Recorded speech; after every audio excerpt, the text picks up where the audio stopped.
WWE WrestleMania 40, predicting the match card for you here today. It sounds crazy being, well, 5 months away at the time of recording, but it's going to start creeping up very, very quickly, and we're going to start seeing the direction in weeks to come because, well, we have Survivor Series, War Games, we'll move through to Royal Rumble season, we'll go through Elimination Chamber in Australia, and before you know it, at the blink of an eye, we'll be giving full predictions for the actual match card of WrestleMania 40. It sounds crazy to say, but it will come faster than we suspect. So without further ado, I'm going to go through the matches right now that I think we will see at WrestleMania 40. Now granted, this is not necessarily saying matches I necessarily want, this is the matches I think will happen, but I'll be honest with you, I'd be quite happy with this match card. So let's not waste any time getting straight into it, and I'll tell you what, let's start with what you're all wondering. Who is Roman Reigns going to be defending the undisputed WWE Universal Championship against? Of course, it's none other than Cody Rhodes. I would love to see it be The Rock, and if you can get The Rock in, I would make Roman do double duty. I would have, you know, The Rock on night 1, I'd have Cody on night 2. That's what I would do if you can get both, but I'm not going to predict both because, well, although The Rock has come back to TV in Denver, we've not seen or heard of The Rock since, so I'm assuming that The Rock will not be around to WrestleMania. We've seen that rumour every year for the last few years, so I'm focusing on what we have in WWE, and Roman versus Cody is the one that makes the most sense because Cody came back, everything went to plan for him at the start, then he got his big injury, he came back, he won the Royal Rumble. Some would say he'd not been through adversity when he lost at WrestleMania 39. I'm not one of those people, but still, we've seen that story play out going through Brock Lesnar, now going through the Judgment Day. I think now after this, the Royal Rumble season is coming along. Whether it's the Royal Rumble or whether it's the Elimination Chamber, Cody is going to find his way to WrestleMania and he's going to attempt to finish that story against Roman Reigns one more time. The big question's going to be, though, does Cody get the job done this time, or will fans have to go through Roman winning at another WrestleMania once again? Because at this point, Roman's title reign is so big, so prestigious, that you do feel that if Roman's ever going to lose it, it will only ever be at a WrestleMania. So whoever it's going to be, and I'm expecting to be Cody, we're pulling for it. It's time for some change. Let's move on to the World Heavyweight Championship. I think Seth Freakin Rollins will still be the champion. He may have lost the title and regained it back by this point, but I think he will be taking on Gunther. I think Gunther will have dropped the Intercontinental Championship, or he could be going for become a double champion. WWE could do what they wanted in that way. That would be something not seen for quite a while and would be quite exciting as well. I think WrestleMania 6 is the last one that stands out for me of the IC title and a world title going head-to-head at a WrestleMania. But still, I think the time is for Gunther to get in that main event spot. Again, it's Royal Rumble or Elimination Chamber, whichever way round WWE wants to do it. At this particular moment, I would predict the Royal Rumble because it's different, it's change, and I think if you have Cody as the early person in the Rumble and you have Gunther as the late entrant, they could be the final two, just like last year, but with roles reversed, and I think Gunther could get that W. But that's just me fantasy booking for you. But Seth versus Gunther would be amazing, and personally, I think it would be time to put the strap on Gunther. For the WWE Women's World Championship, Rhea Ripley defending against Becky Lynch. There have been teases backstage with these two being face-to-face on multiple occasions for months now, and it's not built to a match. They had a chance at SummerSlam, they've had a chance on Survivor Series, they've had a chance on every premium live event, and they've not done it, which tells me there is one destination. And let's be fair here, it's the biggest match you can do in the Raw Women's division on the biggest stage possible. Rhea Ripley versus Becky Lynch, and to be fair, this could be a main event of night 1 for WrestleMania for me. I would be quite happy and content with that. Rhea Ripley could really be the start of the future, or Becky could be the one that could end Rhea's reign of terror. For the WWE Women's Championship, I've got Bianca Belair versus Charlotte Flair. This has been teased around Money in the Bank time, this feud's kicking off, but it's kind of taken a bit of a back seat as we've gone through towards War Games. Damage Control have been a collective force, so we've seen more Bianca and Charlotte on side with one another in recent times. However, I do think that will change when we get to the business end of Royal Rumble season. I think eventually EOS Sky will drop that Women's World Championship to one of these two ladies, and of course, well, a Royal Rumble win, an Elimination Chamber win, however you want to do it, that way you can book Bianca versus Charlotte at WrestleMania. This may not be everyone's cup of tea, but what I would turn around and say is this is two of the top performers over the last sort of 10 years. They've been very dominant as well, and I think that it's a match we've not really had a proper program for, and I think WrestleMania is the right place for this feud to take place, and it'll be interesting to see how it would be booked and who would win. But one thing's for sure, Bianca versus Charlotte will be a prediction I have for the Women's World Championship at WrestleMania. Of course, if that's not the WWE Women's Championship match, maybe this one will be EOS Sky as the champion going in against Bayley. Bayley, the leader of Damage Control, being kicked out of her own group. Of course, EOS Sky and Dakota, it looks to be, have been recruiting. Of course, EOS Sky has brought in Kairi Sane, a former rival of Bayley. Of course, Bayley kicked Kairi Sane out of WWE and off of TV back in 2020 in the pandemic, and of course now Asuka also has turned heel. Of course, was a rival of Damage Control.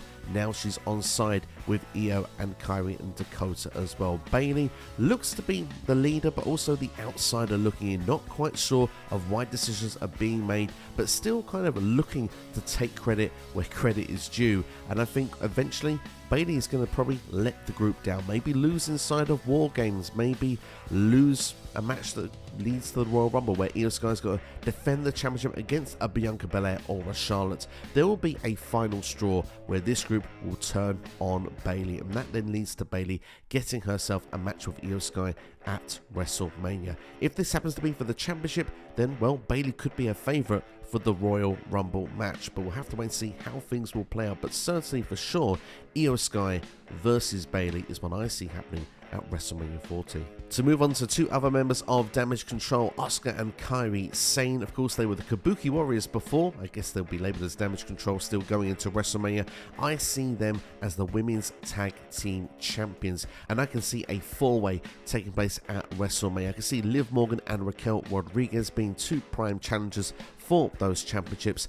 I think Chelsea Green will be going back for those championships, but without Piper Niven. I think once those championships are dropped by Chelsea and Piper, Chelsea will drop Niven like a bad habit. And I've got a funny feeling Deonna Purrazzo could be coming to WWE in 2024. Two real-life good friends, perhaps even best friends, Chelsea and Deonna, have been at each other's sides previously in NXT and also as a tag team in Impact Wrestling. So no strangers to one another. I could see them being partners here in WWE in the tag team division, and I can see them going for the tag team titles here at WrestleMania. The last team I'm going to pick for you is Zoe Stark and Shayna Baszler. They've sort of been on side recently, so I could see them being in the WrestleMania 4-way for the women's tag team titles. Next, we've got Jey Uso versus Jimmy Uso. Of course, the breakup of the Usos. We've seen Jey traded to Monday Night Raw. I suspect that when we get to Royal Rumble season, Jey will probably try and get himself traded back, or perhaps even Jimmy could be traded over to Raw. Imagine if Jimmy was kicked out of the Bloodline and decided, well, no, I'm going to get myself over to Monday Night Raw to get to Jey. That could be quite interesting. I think the Royal Rumble would be a good placement to get that really kick-started for WrestleMania. Let's not forget, Jimmy has been still interfering with Jey since Jey has gone over to Raw. He did cost Jey the Tag Team Championships against the Judgment Day. So this is sort of slowly ticking and moving along. I think it's going to happen at WrestleMania. Would Rikishi be the special guest referee? That could be a fun ingredient. I'm actually going to caption this Last Uso Standing. Whether it's the last man standing match or not, probably unlikely. But hey, let's get Usi. Jimmy versus Jey, WrestleMania 40. For the United States Championship, I've got Logan Paul, the champion, defending against LA Knight. Yeah, purely for me, I want to see Logan Paul have his own custom United States Championship. I want him to prime that championship up to the point that it looks like, it's just a prop that he's going to use to advertise his energy drink, rather than actually focus on being a WWE Championship. Almost the prestige of that belt has gone, and it's up for WWE Superstars to bring the lineage back to that championship. Who better than the megastar LA Knight to take it from a social media megastar in Logan Paul? I think these two, great on the mic. They did have a bit of interaction before Money in the Bank, and I really enjoyed that. I thought that should have led to a program at SummerSlam at the time. Little did I know that the United States Championship would go to Logan Paul. Perhaps this would be the perfect place at WrestleMania 40, where LA Knight can get a big win and win the United States Championship. Next, I've got Sami Zayn versus Kevin Owens, because I mentioned about the trade of Jimmy Uso going to Raw. Kevin Owens was traded to SmackDown. Now, of course, KO has gone on with his business, but Sami was a little bit confused and upset about the idea of losing KO, losing his tag team partner for Jay onto Raw, but Sami quickly forgave Jay, and I've got a funny feeling that Kevin Owens is not going to forget that. KO was having a few anger issues, was very upset with the idea of Jay being on Raw, did sort of slowly accept him at the very end before being traded to SmackDown, but this just builds perfectly for another KO heel turn and another Sami versus KO. These two are destined to fight forever, but I think under Triple H's booking, I can see these two having a very prominent role on a WrestleMania. They did wrestle once, which was more showcasing for Logan Paul. I think this time these two would probably have a gimmick match. I think they could go for maybe 15-20 minutes, and I think they could tear the roof down. That's what I'd expect if we see Sami and KO one more time at a WrestleMania. I still personally would love to see it for a world title, but that's just me. Next, let's talk John Cena versus Solo Sikoa at WrestleMania 40, the rematch after Crown Jewel. Solo Sikoa destroying John Cena, silencing him with 11 Samoan spikes. John Cena, of course, has not been seen since, and I think we will not see John Cena until around WrestleMania. Of course, Paul Heyman has said openly, well, of course, when John comes back, Solo has to be the target, because that is what John Cena does, and it is what John Cena does. To be fair, if you want to build John Cena to win this match, this way he can catapult himself to actually want to go and win a 17th world title. But maybe, just maybe, if John Cena loses again, maybe this time he will have to retire. I think that could be a stipulation that could be put in for John Cena versus Solo Sikoa, the rematch. And to be honest, what a breakout moment it was for Solo Sikoa at Crown Jewel. It could be an even bigger moment for him at WrestleMania should he succeed and retire John Cena. Following that, let's talk Rey Mysterio versus Santos Escobar. This one has been heating up and has been, well, very well built over the last couple of weeks with the breakup of Santos from the LWO. Of course, Rey dropping the United States Championship at Crown Jewel. Was the brass knucks handed on the side of the ring near Logan Paul on purpose? That seems to be a minor detail at this point because, well, Carlito said perhaps maybe Rey should be questioning Santos' actions. Rey, well, seemed to listen to Carlito, and Santos didn't like it very much, and Santos turning on Rey Mysterio and putting him on the shelf with a great beatdown. Rey Mysterio now is ruled off of WWE TV for, well, months, says commentary. I believe it's going to be 2 months according to the dirt sheet, so that's a perfect period for Rey Mysterio to come back and build a WrestleMania match versus Santos Escobar. Now, does Escobar have perhaps maybe a legitimate gripe with Rey Mysterio? You could argue it because Santos said he was the rightful person to go for the United States Championship, and, well, Rey Mysterio took his place when defeating Austin Theory to win that championship. It was very WrestleMania 9-like with Hulk Hogan and Bret Hart for those vintage fans watching, so it kind of had that feel about it. Santos did get a match with Rey but didn't get the job done. There was some shenanigans as well with other rivals at the time, so you can see where the moving pieces have made this one work, and for Santos to say that Dominic Mysterio was right naturally gets him that heel heat. I'm hoping this leads to LWO versus Legado del Fantasma down the line, but it looks for the meantime, judging off WTV for now, Santos Escobar is walking alone, and to be fair, a heel Santos Escobar for me is money. I can see a big push for him coming in the near future.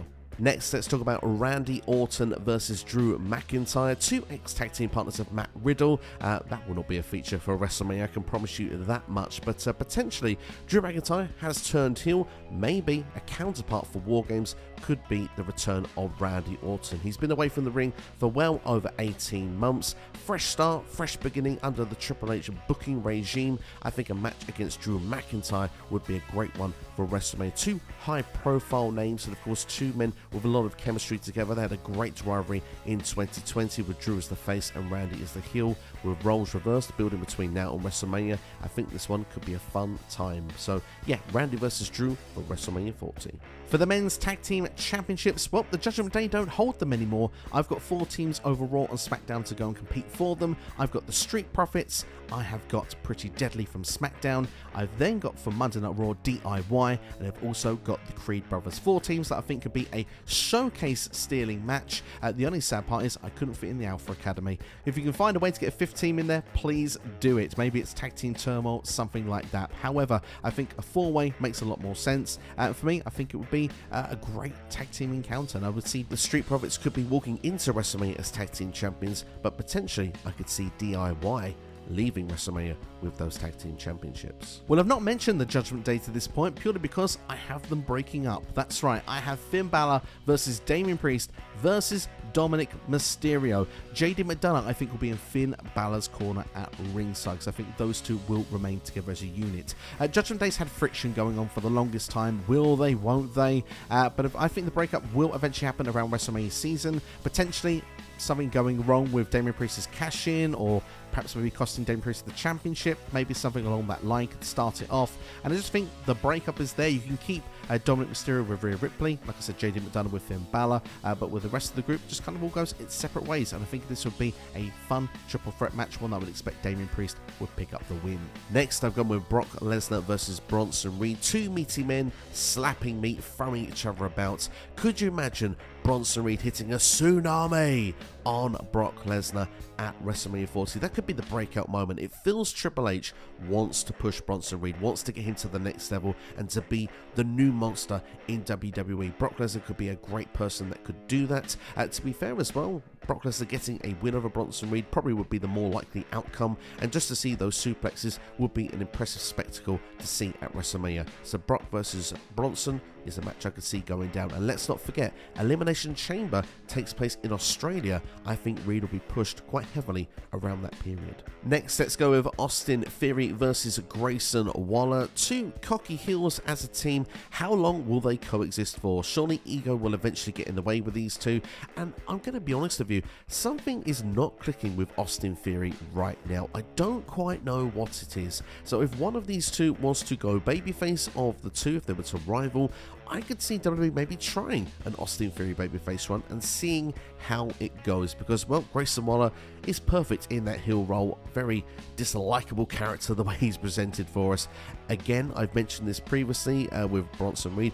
Grayson Waller probably get a big push around the time we have the show in Australia. Maybe Theory and Waller could go for the tag team titles. Maybe they don't succeed, and maybe Grayson Waller is upset in Australia that he didn't get the job done, turning on Austin Theory. WWE still have high hopes in Austin Theory. They put him with the segment with The Rock when The Rock returned in September. He had a big match, of course, against John Cena last year at WrestleMania, but something's just not quite clicked with Creative and Theory as of late, so a change is needed. I think a babyface turn could be what WWE may try next for Austin Theory. Following that, let's talk about AJ Styles and Bobby Lashley. Yes, TNA Wrestling is returning in 2024. Why not celebrate it with former TNA guys at WrestleMania competing against each other? Of course, that will not be the way WWE showcases it, but hey, that's what I would do in my head. I could see the OC against the Hurt Profits in some form of rivalry. You've got two factions, so it's very easy to do. AJ versus Bobby, two big stars as well, would feel a big WrestleMania match. Of course, you'd expect someone like Bobby Lashley to get the dub in WWE at this point, but for me, I think it'd be a great match. So AJ versus Bobby, I can see that one going down. Last of the main matches on the card, Jade Carill, because, well, she's part of WWE. How long do you keep her from making her debut in a singles match? I think you could do it between now and WrestleMania. I think you could make her perhaps maybe have a Royal Rumble appearance, have a breakout performance in there, and then from that point, that's when you can really have the battle of who's going to sign her Raw or SmackDown, and you can take it from there. Who would go against Jade Carill? That is the big question. That's the hardest question probably of the entire stream to make a prediction. I think there is a case for strong competitors like Nia Jax, have the two women face-to-face in the ring. I think, for example, Zoe Stark, who's got great performances amongst her, a great breakout moment for her. She'd be also great in ring to make Jade look good. However, I'm going to go for a legend. I'm going to go for Trish Stratus, because I think Trish will return, have a rivalry with Zoe after the breakup, of course, at Payback. That can go on saying through to Royal Rumble Elimination Chamber season, and I think Trish then will probably go onto the good side because she'll probably reconcile with Zoe, and I think then Trish after this will go perhaps into WrestleMania to take on Jade Carill. What better way than Jade to beat Trish at a WrestleMania? That will put you on the map instantly. So for me, I think that makes a lot of sense and ticks a lot of boxes. To finish things off, yes, I'm bringing back the Battle Royals. The Andre the Giant Memorial Battle Royal, I think, will take place on this show. And I'm going to have Omos actually win it on the kickoff this time, if I had to make an early prediction now. And I think they will have the Women's Battle Royal back as well for one of the nights of WrestleMania. And I think it'll be the Slim Jim Battle Royal, because Slim Jim have got sponsorships for some of the big shows that WWE are doing. So I think that the Women's Battle Royal will simply become the Slim Jim Battle Royal. And I will predict that Piper Niven will win. And so that's my match card predictions there for WrestleMania 40. Do you think I'm warm? Do you think I'm cold? Let me know what you think. What matches do you want to see happen at WrestleMania 40? And do you know what I'm also planning? I'm planning of doing WrestleMania 40 matches that I want to see. This is a predicted match card. I'm going to give you a bit of twists and turns, fantasy booking fun, matches I actually want to see for WrestleMania 40. So keep an eye on the channel for when that drops. But make sure to like this video, share with a friend, subscribe as well. Make sure to comment below. And like I say, if you can't get enough of this channel, check out the videos on the side of your screen right now. Thanks for watching. Take care. I'll see you next time here on YouTube.